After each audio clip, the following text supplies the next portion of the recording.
It's Big Board Sports with Roger Wyland on 104.5 The Team.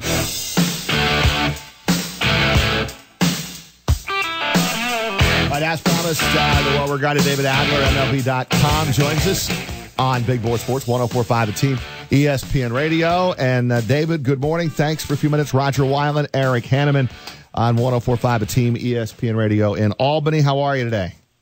I'm great. Thanks for having me. Thank you, Dave. We appreciate it.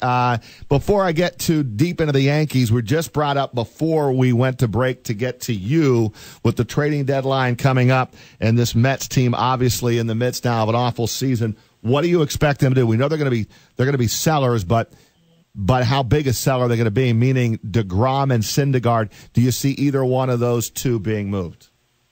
It's kind of hard to tell, especially now that Sandy Alderson's stepped away from the team. So, it's tough to say, what the new GM brain trust will want to do. I mean, I know the Wilpons obviously have to clear everything too, but, I can see them trading either one of them. DeGrom seems like maybe the one who they're, I would say, less likely to trade because he's kind of been more consistent, more essential to the team. He's pitching so amazingly well that, the trading him would not be a good look and not be a good. I mean, he's been their best pitcher. He's been basically the best pitcher in baseball. But all that might, on the other hand, make them likely to want to trade him now while his value is especially high. So, he's 30. He's older than Syndergaard, so they might. But they could trade one or both. I wouldn't be surprised. They've had a lot of plans, David, this season. None of them have worked out. I don't know what the plan is now other than to say, all right, let these young guys go and hopefully, come through for you. And we're talking about Conforto and Nimmo and Rosario and even throw in Dom Smith. I mean, I don't know what else there is left to do. I think the starting rotation has actually been pretty good. And we'll see Zach Wheeler. I'm talking about pretty good outside of the top two. Really not bad. They just have not hit. And obviously, Yoenis Cespedes is still not back in the lineup. Yeah. I mean, that's. You see David Wright doing more baseball activities than Yoenis Cespedes. That's not something you would have expected at this point. I mean, obviously, yeah. I mean, Cespedes is their superstar. They need him to be playing and to ever compete. But it is nice to see the younger guys get playing time at least. I mean, Nimmo's been their best player this season. You can kind of see it coming a little bit. He's always had great plate discipline. Hits line drives fast, and now he's just using all those tools. He made a little mechanical change beginning of last September where he got rid of this extra toe tap in his swing, kind of unlocked a little bit of his power. So that's been nice to see. You just got to hope those guys end up panning out. Yeah, like you said, some of the pitchers have been good. Zach Wheeler's throwing as hard as he has in his career, 99. That's pretty good. So, but they've got to put it together. They're flashing talent, but they still have to put it all together. You can follow David Adler on Twitter @_DAdler. And David, you were tweeting after the Red Sox series about how good Severino and Sale have been in terms of they have 6 of the 7 strikeouts on 100-plus mile-per-hour pitches. It's a little early. We still have the second half of the season, but who is your favorite so far in the first half for American League Cy Young? I think Severino may have taken over the lead from Verlander with his just consistent domination, as Verlander's had a couple of rockier starts lately. So I would say I'd put it maybe at Severino 1, Verlander 2, and then just a lot of guys in the mix for 3. Verlander being great for the rest of the season would be not shocking at all, and he could easily win. But, people have said since Severino emerged last year, this guy's going to win a Cy Young in his career, and this might be the year. He's awesome to watch. His fastball's so explosive, and he's got the slider changeup mix too.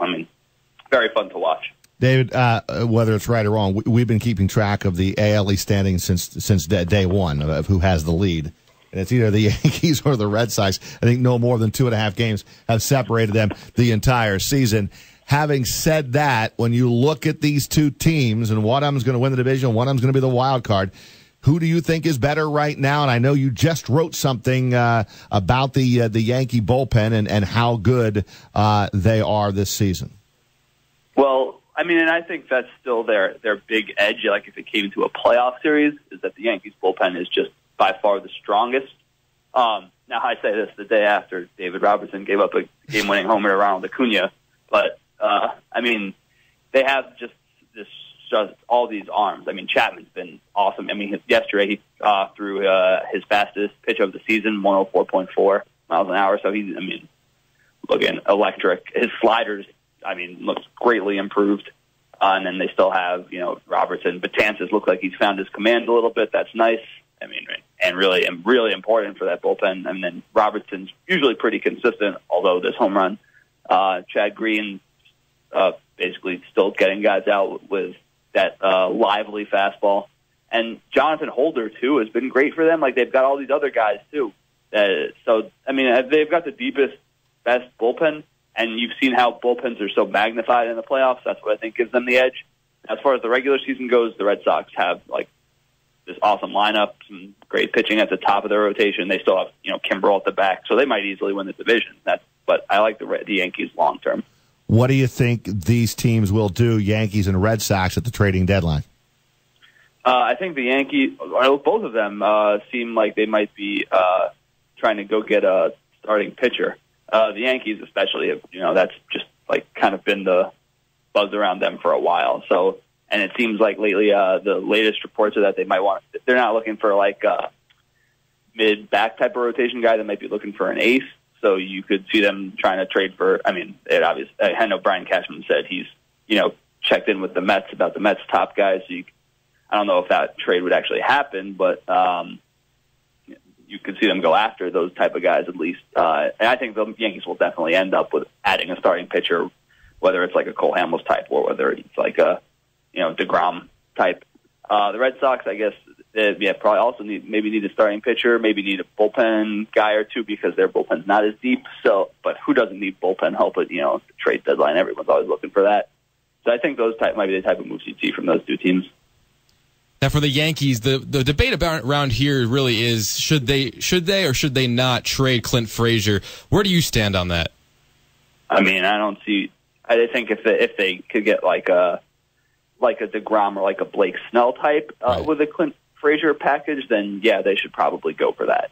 I mean, they've got a crowded outfield. Clint Frazier obviously has been like a very highly rated prospect, and like that you see a guy like Gleyber Torres like come up and be so electric and so impressive for them, and you don't want to trade the other guys. But prospects are still big question marks, and if you can trade one for a guy is a star like Jacob deGrom, who's been amazing for the Mets ever since he came up every single year, like when he's been healthy, then I think you should probably do that.